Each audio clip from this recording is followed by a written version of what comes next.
Good morning students. आज हम Hindi reader का पार्ट 9 पढ़ेंगे जिसका नाम है छली गधा। इस पार्ट को पढ़ने से पहले मैं आपको इस पार्ट के बारे में कुछ बताती हूँ, आप इसे ध्यान से समझिए। छली गधा एक कविता, एक कहानी है। कविता के रूप में इसको प्रकट किया गया है। एक गधा था जो फसल को चरने के लिए जाता था। उसे कहीं से क्या मिल गई थी? शेर की खाल।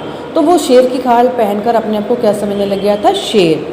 तो उसने सोचा कि मैं शेर की खाल पहनकर किसानों को डराऊंगा और अपनी खेतों में जाकर खूब मौज मस्ती करूंगा, गेहूं खाऊंगा। लेकिन एक दिन जब वह अपने दोस्तों के साथ, यानी उसके दोस्त कौन थे? गधे। अपने दोस्तों के साथ जब वो मिला तो जैसे ही उसके दोस्त आवाज़ करने लगे चीपू चीपू, तो वो भी अपने चीपू चीपू की आवाज़ निकालने लगा। तो किसानों ने पहचान लिया कि यह तो शेर नहीं है जो हमें डरा रहा था, ये तो गधा है। तो इस बात पर किसानों ने गुस्सा होकर कि उसने एक तो हमें शेर की खाल पहनकर डराने की कोशिश की, दूसरा उनकी खेतों में उनकी फसलों को खा गया। तो उस बात पर सभी किसानों ने उसकी खूब पिटाई की। तो इस कहानी से हमें क्या शिक्षा मिलती है कि ज़्यादा चालाकी से किया गया कार्य भी हमें मुसीबत में डाल सकता है और कभी भी किसी को हमें मूर्ख बनाने का प्रयत्न नहीं करना चाहिए। चलिए अब हम इस पाठ को पढ़ते हैं। सुनो गधे की एक कहानी, उसने की कैसी शैतानी। जब होती थी रात घनेरी, तब करता था वह नित फेरी। सुनो गधे की एक कहानी, सुनो गधे की एक कहानी सुनो, उसने कैसे शरारत की। जब बहुत ज़्यादा घनेरी रात यानी बहुत गहरी रात होती थी, तब वह नित मीन्स रोज़, फेरी मीन्स घूमता था। गधे की एक कहानी सुनो, वह क्या करता था? जब बहुत ज़्यादा रात हो जाती थी, अंधेरा हो जाता था, तो वह रोज़ ही फेरी लगाता था, रात को घूमता था। चुपके चुपके बाहर जाता, खेतों में गेहूँ खा जाता, गेहूँ खाकर मस्ती छाई, तब क्या उसके मन में छाई। वह चुप चुप करके यानी कि बिना किसी आवाज़ के बाहर जाता था, खेतों में जाकर गेहूँ खा जाता था और गेहूँ खाकर ना जाने उस पर क्या मस्ती छाई, तब क्या उसके मन में छाई। उसके मन में पता नहीं क्या मस्ती छाई, गेहूँ खाकर पता नहीं उसके मन में क्या विचार आया। पहनी उसने खाल बदन में, चला खेत चरने फिर वन में। खाल पहन ली ऐसे वैसे, गधा शेर बना हो जैसे। उसको कहीं से क्या मिल गई थी? शेर की खाल। तो उसने क्या किया? अपने बदन पर, अपने शरीर पर शेर की खाल पहन ली और फिर खेतों को चरने के लिए चल पड़ा।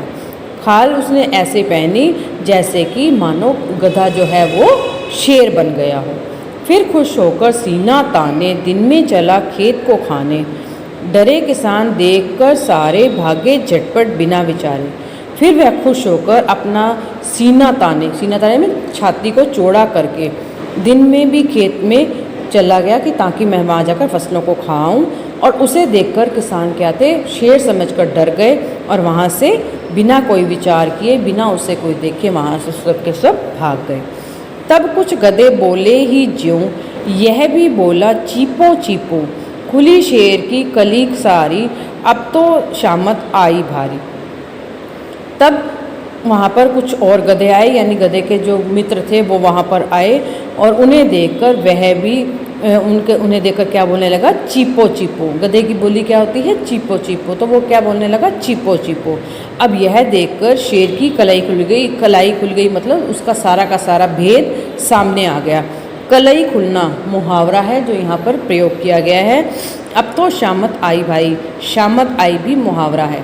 शामत आई मीन्स क्या होता है? उसका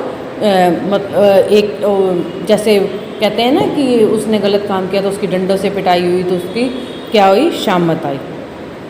अब जब शेर की सारी पोल खुल गई तो उसकी शामत आ गई।